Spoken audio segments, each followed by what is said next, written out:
Hey everybody, this is Cody Bateman. Welcome to our relationship marketing podcast show.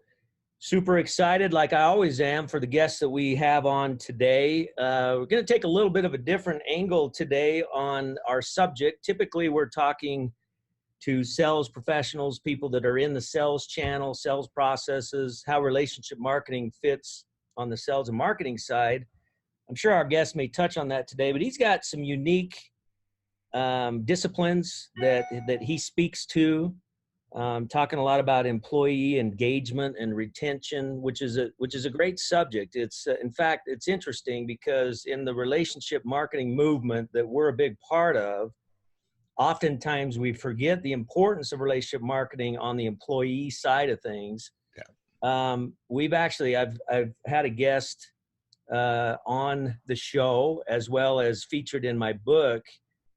His name is Greg Bryars. If y'all remember, Greg Bryars at the time was a C-level person for a large healthcare business, and we did a big segment on employee retention that he was a part of when he was utilizing our services, our relationship marketing service. Man, it was incredible. I mean, he shared some stats where they were saving millions and millions of dollars just by implementing relationship marketing principles and retaining the retention, help their retention so much that it saves that kind of money.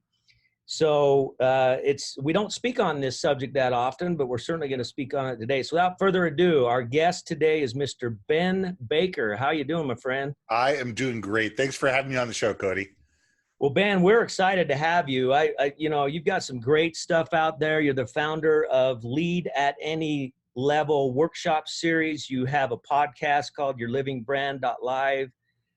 You've got this book, Powerful Personal Brands. And I know you talk a lot about personal brands. In fact, you have a new book that you're working on titled Humanizing Your Corporate Brand. And so you speak a lot to not only building a personal brand, but having a personal brand within a company organization.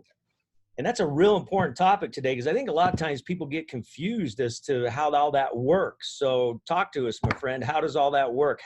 How do you have a personal brand, but yet you're part of a bigger organization? And how do you make sure those things don't compete with each other, that kind of thing? Exactly. You know, it's funny. Personal branding has gotten a bad rap over the last 18 to 24 months because everybody is equating personal branding with influencer marketing, and they sit there and say it's the whole look at me, the whole YouTube generation, the whole influencer generation, and it's that whole look at me and how can I make sure that I'm seen by millions and millions of people. But that's not what I talk about. What I talk about is how do you understand who you are, what you do, why you do it, who you do it for, and why they find you valuable. Your personal brand is how people see you when you're not in the room. When people talk about you, when you're not there to defend yourself, what do people say about you? And it's all about how do you influence that? Because people are going to, they're going to take a look at you and they're going to listen to what you say and they're going to look at what you do. If they're not congruent, they're going to take a look at what you do and they're going to take that as valid. Because there's so many people out there that, shake your hand and tell you how wonderful you are and thank you. And then behind your back, they backstab you, to all their friends, and people recognize that. And people know who the people are in the office, who are the people they can trust, who are the people they can't trust, who are the people that are going to help them, who are the people that are going to hinder them, who are the people that are going to help them get ahead, and who are the people they need to, to be with to make sure that they're along for the ride. And building your own personal brand is how you build value within an organization. It's how you get hired. It's how you get promoted. It's how you get given more responsibility, larger projects, a bigger, even the bigger office and the more salary. It's how you show up. And that's what your personal brand is all about. It's people knowing that they can count on you, people knowing that when somebody says something, that's what they're going to do. And that's what their personal brand is. Okay, so in the olden days, when you say show up, let's just go back to the old days. A lot of our listeners are getting acclimated to this new world of social media and stuff. And a lot of our listeners are like me. Uh, we're innovative old schoolers. Let's call it that. There's a lot of innovative old schoolers that, I think I fall into that category. yeah, you probably fall in that category too. So, I mean, I'm used to the old days where showing up meant you show up to an office, depends on how you're dressed, on how you talk, how you speak, how you handle yourself, how you follow up with people. What's the difference between that and what you have to do today? What do you have to do today to, you say show up. What do you have to do today to show up? And I think that all of those things are still important, but I think you have to realize that there's another layer on top of that, and that layer is social media. And there's so many people out there that act a certain way on social media and act a different way in person. And it's that incongruency that's the problem. You are who you are, who you are. You're good, you're bad, and you're ugly. We all have faults. We all have things that we do well. We all have things that we don't do well. There's things that we're better at than others. There's things that we like. There's things that we dislike. There's things that we agree with and things we don't disagree with. And the more you can be that person, that doesn't matter if you're on LinkedIn, Facebook, Twitter, Instagram, wherever, or in person at a conference, in the office, just walking down the street. This is who I am. This is what I'm about. This is what I do. And you're consistent across all the different mediums. That's how people are going to trust you.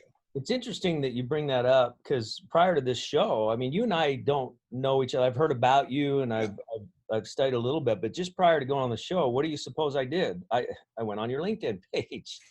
So I went on your LinkedIn page, and it's interesting because, I go on your LinkedIn page, I scrolled down a little bit, I clicked on a couple things, I watched one of your YouTube videos, and I didn't spend very long. I probably was on there maybe 7-8 minutes, just browsing around so I could get acquainted with you. And it's amazing, Ben. It's amazing how powerful it is, because in that 7 or 8 minutes, I feel like I did get acquainted with you. By the way, great job on your LinkedIn page, because Thank you.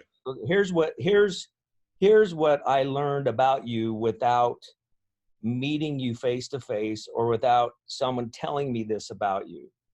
I go on LinkedIn, I see your page, I see how it's laid out. Here's what I picked up, is that this guy's very professional.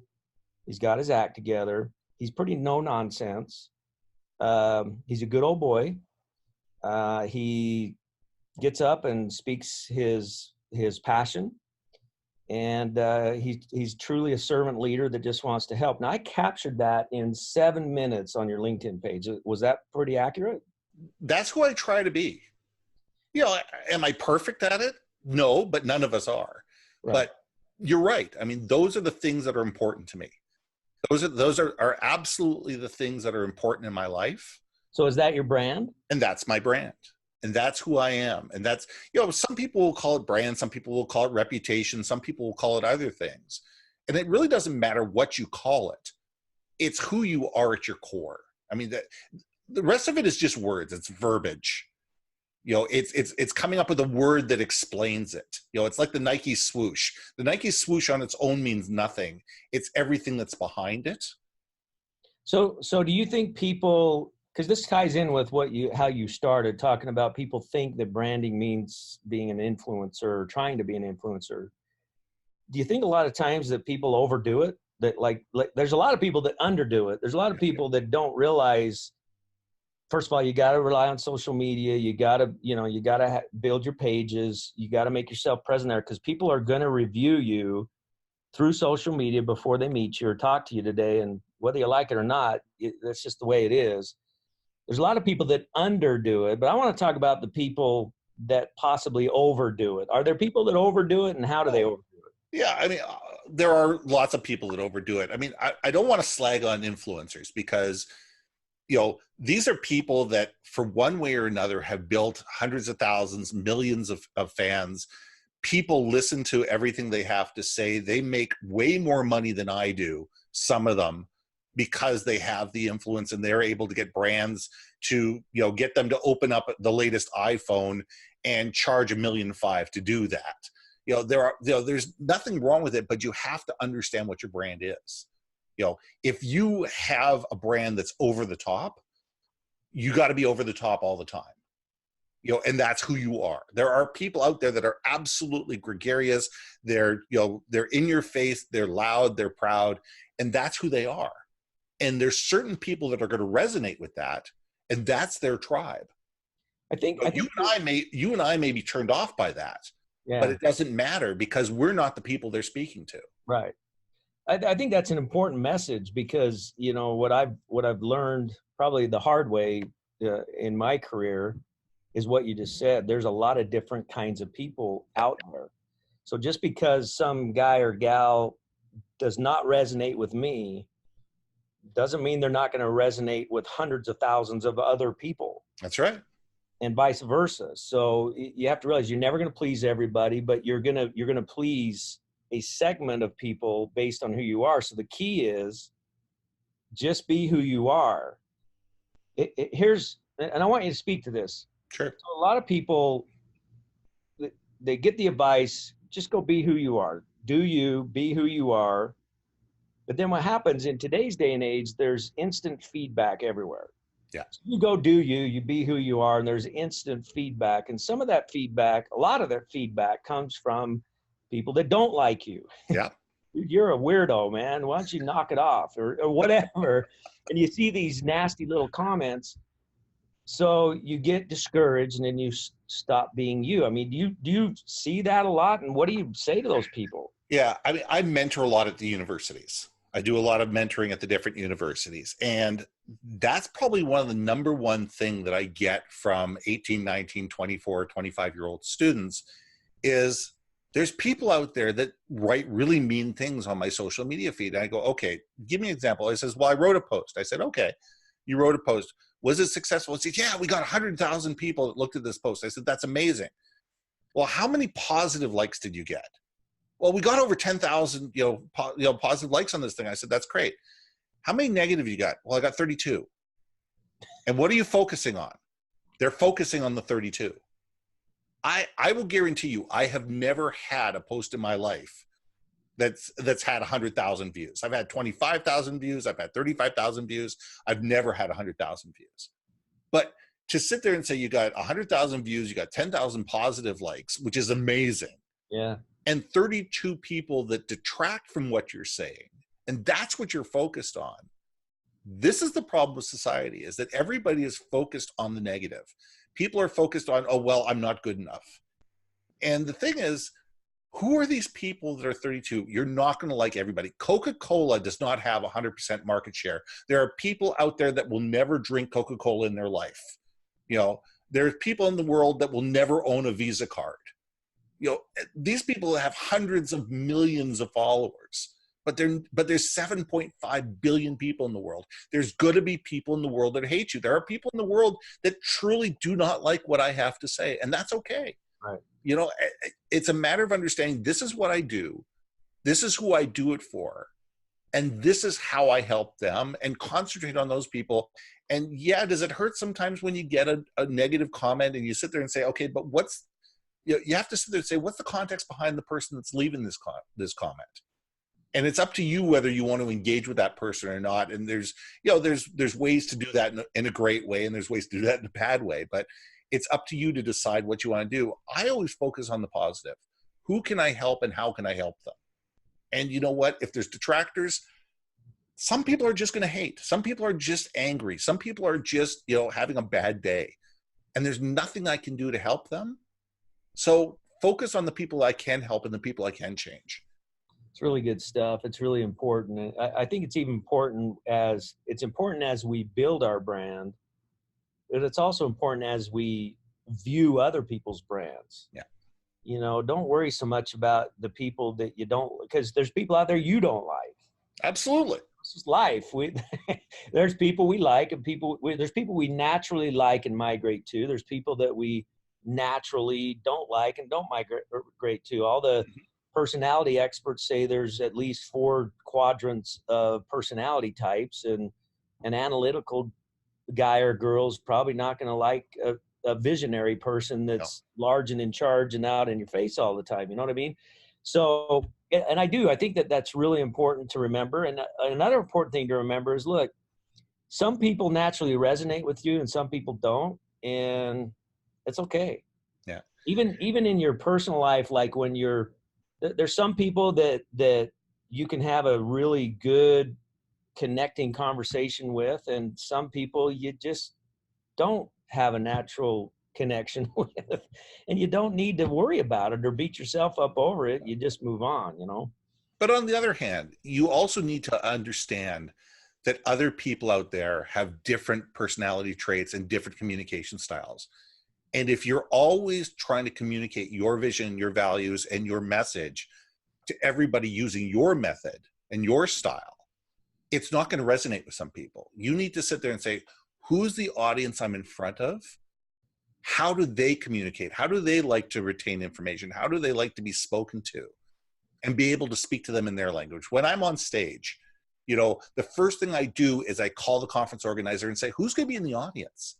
You know, is it CEOs or is it, you know, people that work in a particular, you know, what's the level here? And I speak at the level of the people that are on, you know, in the audience, and try to make references that are, you know, important to them.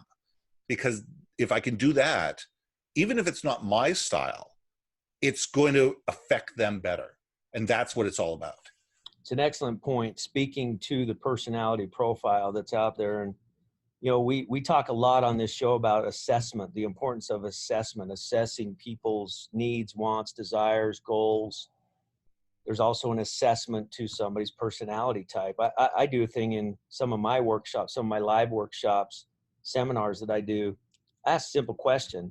Um, I have these workbooks that we use, and I will intentionally misspell a few words. And then I intentionally skip, like I'll be on one page, and right in the middle of the page, I'll say, all right, stop, go to page 12. You're on page 3. Skip over to page 12 and let's do this. Yeah. Now skip back to page 3, you know, so I'll play these little games throughout the day. And it's so funny because some people go crazy. Oh my gosh. Some people go absolutely crazy. They're going nuts. But I do that intentionally because later on in the afternoon, I come back to that and I say, okay, now by show of hands, how many people were driven crazy by me skipping around the workbook? And then hands will go up. How many didn't care at all? And then hands go up. And it's interesting because some audiences, I'll get hardly any hands up. So I know who I'm speaking to. I know that I've got more right brain visionary type of people that they don't really care all that much about details. They're just there for the big picture. Right. So you speak differently to that group versus, and there's other times when almost drive everybody crazy. So I know I've got analytical people in the room. Now I know that's an elementary way, probably a very, an elementary way of doing personality profiling, but when you're doing it with 500 people at once, it's absolutely it automatically, you know, separates the room and says, okay, I've got, you know, 25% analytical and 75% visionary. Okay, great. I understand that. Now I can, you know, spend the rest of the day or the next 2 days or whatever the workshop is, speaking in the language of being able to make sure that you keep both of those tribes in mind. So you brilliant. I like that. Yeah, it's fun. We have fun with that. You get into this employee stuff, employee retention, employee engagement. Tell me, what is employee engagement? What is that? Well, employee engagement, in a word, it's how unhappy are your people? You know, it really truly is. How unhappy are your people?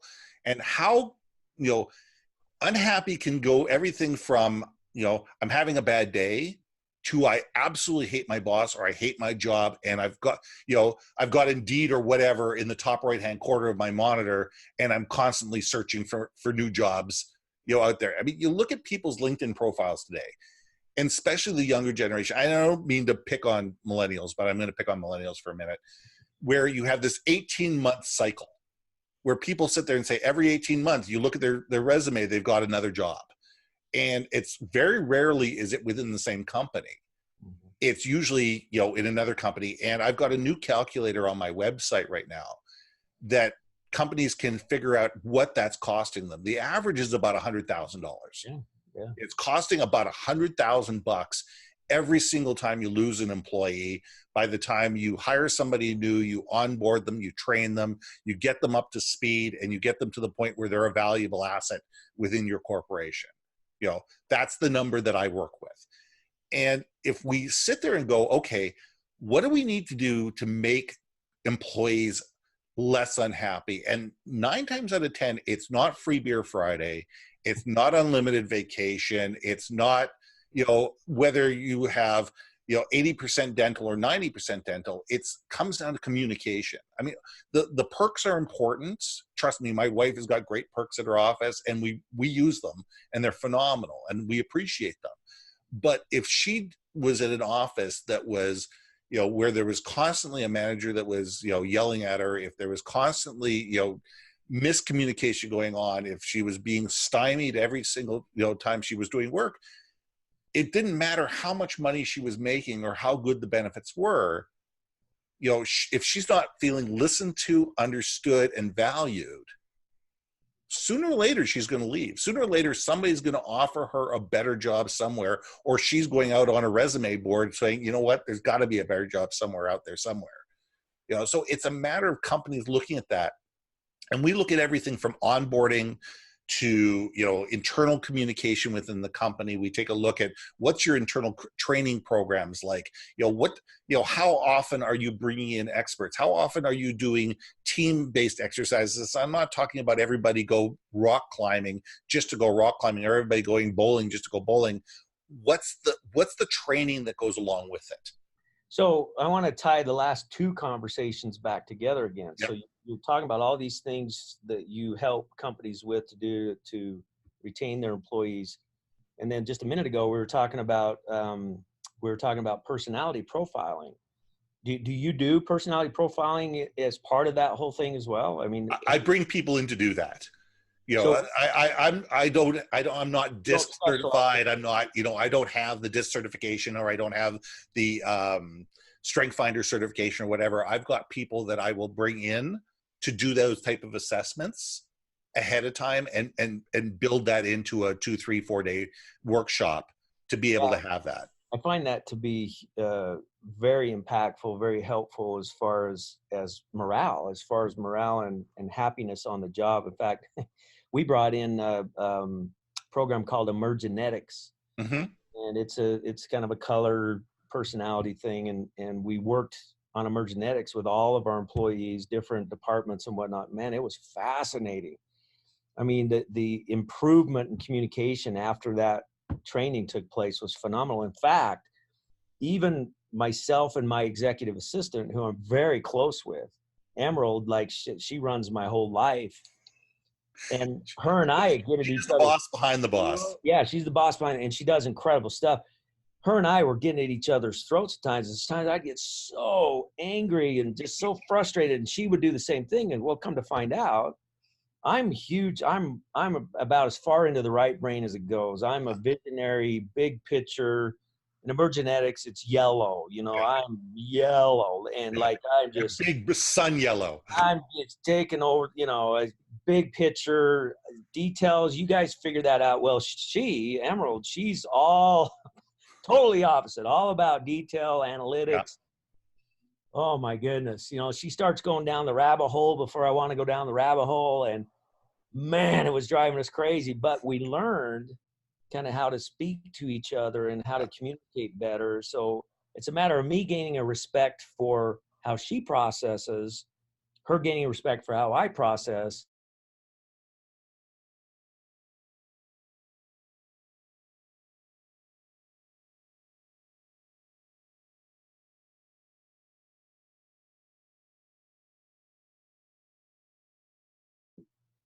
Your title doesn't matter. You have to be able to interact with people. Well, I get a lot of can you come in and train my people? Is the comment that I get more times out of not. Can you come in and train my people? I go, no, it's got to start with you. Right. If it doesn't start at the head, if it doesn't stop at the top, if the CEO, the owner, the entrepreneur, whoever is the person who makes the final decisions and writes the checks, is not on board and does not believe in it, is not drinking the Kool-Aid, it really doesn't matter what I do, at the levels beneath them. I can work with the C-suite, the directors, the VPs, all the way down to, everybody on the show floor, and and get them motivated and get them excited. But if the people at the very top of the food chain are not on board, and if they're not living the changes that need to be made, sooner or later those changes are going to stop happening and people are going to revert back to where they were. Yeah. So it's got to be something that's not even mandated from above. It's got to be something that's believed from above, and it can't just be come in, do a 2-day workshop, leave, and then everything's going to be better. You got to do ongoing training. You got to have ongoing, like we do a lot of after the fact workshops where we'll do video calls with teams and say, so how are things going? What are the challenges? What are some things that you're working on? What are the things that have come up that's gone well? What are the things that haven't gone well? And be able to work with smaller teams in a video session afterwards for like 3, 6, 9 months afterwards on a bi-weekly or monthly basis, to be able to keep them going and keep them motivated. Because if you don't keep them in line, if you don't build those habits, we go back to sitting on the couch and eating potato chips. So yeah, no doubt, no doubt. So let's talk about recognition. Recognition. How does recognition and appreciation fit into your training?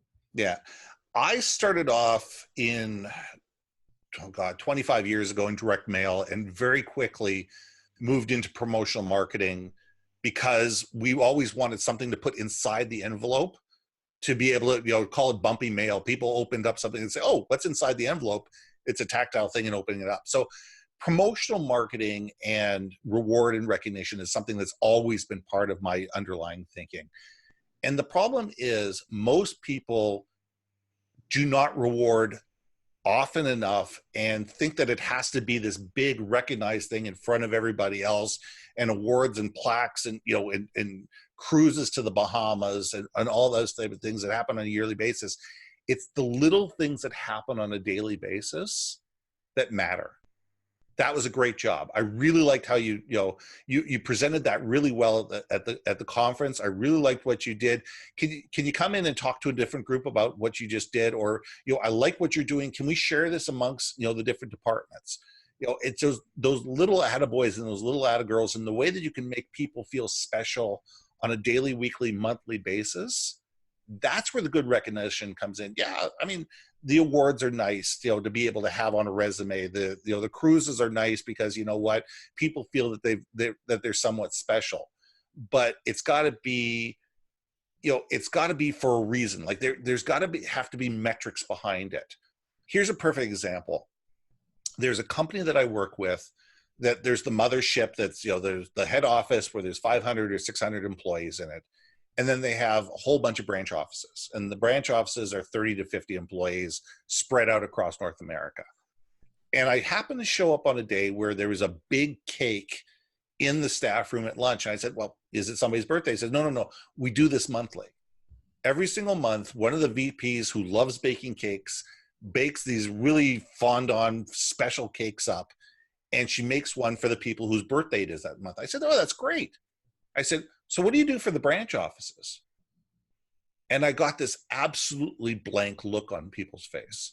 They said, well, we don't do anything. We couldn't get cakes out to everybody's office. I said, but they get a newsletter on a weekly or monthly basis that says that, these are the people whose birthdays that were at that office, and pictures with, with people in front of the cake, right? Yeah.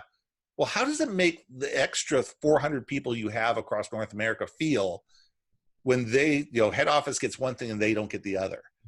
What would it take to call a bakery in these small little towns and say, on a monthly basis, on the 15th of every month, deliver a cake that says happy birthday in every single location? It's little things. It's never the big things. It's the little things that people matter. It's the Maya Angelou, that people remember how you make them feel. Yeah. If we can focus on that as leaders of organizations, whether you're a team leader, you're a regional leader, a national leader, whatever, It's how do we make people feel special on a regular basis, and that they're listened to, they're understood, and they're valued. That's the recognition we need to be focused on. Yeah, a little thing would be something like a real greeting card in the mail. Exactly. Perfect. That was going to be my next thing is that what you guys do is phenomenal because it's personal.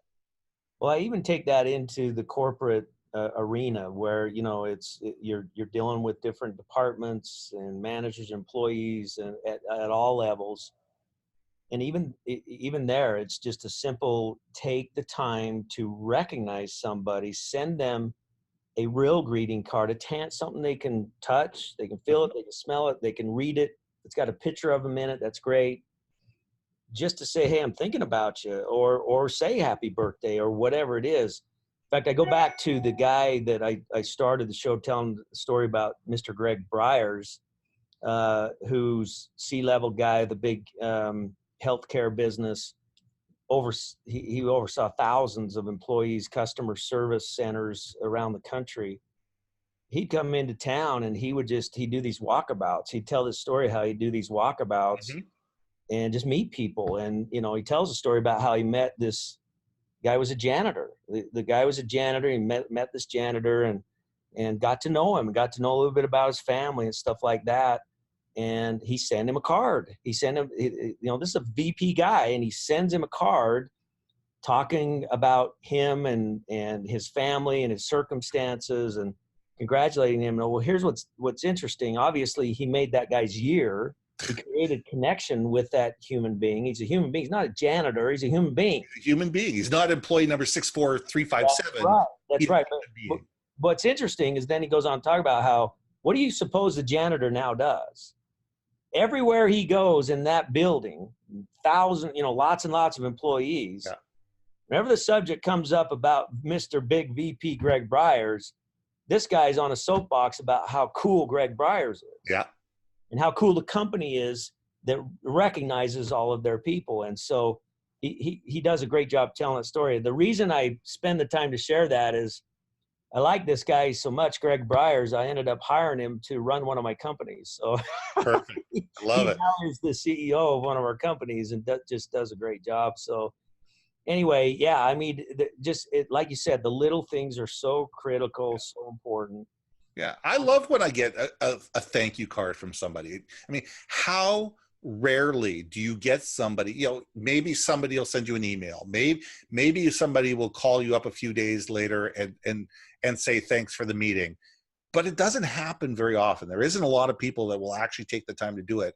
But the people that go that one extra step and throw a thank you card in the mail, you know, I tell every single kid that I mentor at the universities, after every single meeting, you have to have that thank you note already written out, ready to go with a stamp on it with their address, and have it in the mail within 24 hours of you going on that interview, because it will make an impactful difference. You will be the one of the 50 different people that they interviewed. You're probably one of, or maybe two people that actually took the time to do it. Yeah, absolutely incredible stuff. So, founder of Lead at Any Level workshop series. Tell us a little bit about these workshops. Yeah, the workshop is a 2-day workshop. The second day is all about, we run them through a scenario, and they're designed for building leaders at any level. So it's a matter of sitting there going, how do we move people beyond the Peter principle? How do we, I am a big, have a big kick right now that there's so many people out there that are being promoted to their level of incompetence. They're great salespeople. We make them sales managers, but we don't give them the tools to succeed. Somebody's a great area manager. We make them a national manager, but we don't give them the tools to succeed. We need to get people to understand it's beyond the technical skill. It's the human skills. It's the people skills. It's the ability to listen. It's the ability to understand. It's the ability to create value and give people the understanding of, says, this is where we are. This is where we're going. This is why you matter. And it's getting people all marching in the same direction, because people don't follow titles. Just because you have vice president of whatever on your business card People will follow you out of fear, but they're going to talk about you and they're going to disrespect you. And they're probably going to go looking for another job, as soon as they can get it, or they're going to get transferred to a different department. But if they've got a manager that sits there and says, you know what, this person gives me the opportunity to succeed. They give me responsibility to take risk and build my portfolio and build my confidence and learn how to do the next level, job. Those are the people that are gold within an organization. It's not just the fact that, okay, I'm almighty on high and thou shalt do what I say. It's, how can I help you who work with me and for me? How can I make your life better? It's servant leadership. And that's what I truly try to teach. Well, it's powerful stuff. Servant leadership comes up a lot on this show, and appreciate the example that you are out there. Tell us, how do our listeners get to you? I mean, what websites, how do they get a copy of your book? You've got some great content, my friend. I'd love to have our folks exposed to that. Yeah, everything is available on yourbrandmarketing.com. I'm giving you the wrong website. Yourbrandmarketing.com has got everything on it. I've got there's white papers and ebooks on there, copies, how to get copies of my book. There's articles, there's the employee churn calculator is on there. Everything is there, and I try to make as much available for people as humanly possible, because my attitude is, if I give stuff away, people are better, and I can't teach everybody and I can't help everybody. So if I can give a little bit of knowledge away and make things better for certain people, then, people will come and, hopefully bring me in to be able to work on a higher level and a more, and a larger level, to be able to have that expansive,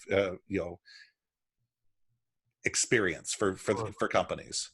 Sure. Well, I'll tell you what, you're leading by example in doing those things. We call that around here, give for the sake of giving. You just want to give things away to people for the sake of giving. And the more you give away, the more you receive. It's a good old law of attraction in action there. And especially today with social media and all these different channels that you can use to give your content away, give it away, and more of it comes back to you in paid business. And it's just a powerful thing. So here's the deal, Ben. Here's how I always like to close these podcast shows. I've asked you a bunch of questions. You've kind of been confined to my list of questions and that. So I always close by just giving you the floor. No more questions, no more nothing. This is your chance. The last couple of minutes of the show, just give us those golden nuggets that you feel like our listeners here need to hear. Golden nuggets from Ben Baker. Go ahead. Yeah, probably the one thing that I would talk to all your leaders about is, find out what you're passionate about. Find out what you love. Find out what you're great at. Don't focus on the things that you're bad at. We're all bad at something. We all have things, you wouldn't want me to do your taxes. You wouldn't want me to paint your house. But if you focus on the things that people do well, and you believe in people, and you trust people, and you nurture people, amazing things happen. People are people. People are going to make mistakes. We all are going to make mistakes. It's training people and teaching people that it's okay to make mistakes. And as long as we learn from them, and as long as we get better from them, and as long as better things happen because of them, the people that make mistakes and keep making mistakes, that's a training opportunity. You have to sit there and realize that there are some people that, some people are going to be better than others. Some people are going to learn from their mistakes the first time. Some people are going to learn from their mistakes the third time. You need to make the decision when they're no longer they're no longer a benefit to your organization. But the majority of people, if they made a mistake, they've hopefully learned from it, and they're going to be better for it. And if you can sit there and say, you know what, I understand you made a mistake. Let's sit down together and let's figure out what went right, what went wrong, and how we could do this better next time. And if you treat your staff that way, if you treat those that you work with that way, instead of berating them and say, why did you do that? Life is so much better, because if we give people the trust and the ability to make those mistakes, 9 times out of 10, they're going to do it with the best interest of the company at heart. Give people the tools to succeed. Let them understand what the mission and vision and values of the company is. Give them a brand story that they can they can stand behind. Let them understand where the company is, where it's going, and how they fit in. And if you do that, if you make people believe that they are part of the family and what they do matters and what they do enables the company to be better, they're going to be better advocates for the company. They're going to be champions of the brand. They're going to treat your customers better. And in the end, you're going to be more profitable because you're going to have loyal customers that see value in what you do. And you're not going to be perceived as a commodity that's constantly lowering your price just to get market share. Well, there you have it, my friends. Mr. Ben Baker, thank you so much for being on the show today. Appreciate your closing comments. Were absolutely incredible. Appreciate all that you do. Just keep being you, man. Just follow your own advice. Keep being you, doing your thing, and you resonate with a lot of people out there in the business world. And just appreciate your servant leadership and all that you do. So go check him out, yourbrandmarketing.com. You can get more content information on Ben Baker. And again, Ben, appreciate you being with us. Thank you, sir. Cody, thank you for all your time. I appreciate you sharing the mic with me. Thank you. So there you have it, everybody. This is our latest version of the Relationship Marketing Podcast. Make sure you tune in, tell your friends about it, and let's keep sharing this message. It is a very important message today to build genuine relationships with other human beings throughout your business process. Take care, y'all. We'll see you next time. If you have enjoyed this episode of the Relationship Marketing Podcast with Cody B, be sure to subscribe to the show and leave a review so that together we can get this message, The Power of Human Connection, out to the world. You can find Cody's new book, The Power of Human Connection, on Amazon or the Send Out Cards gift store.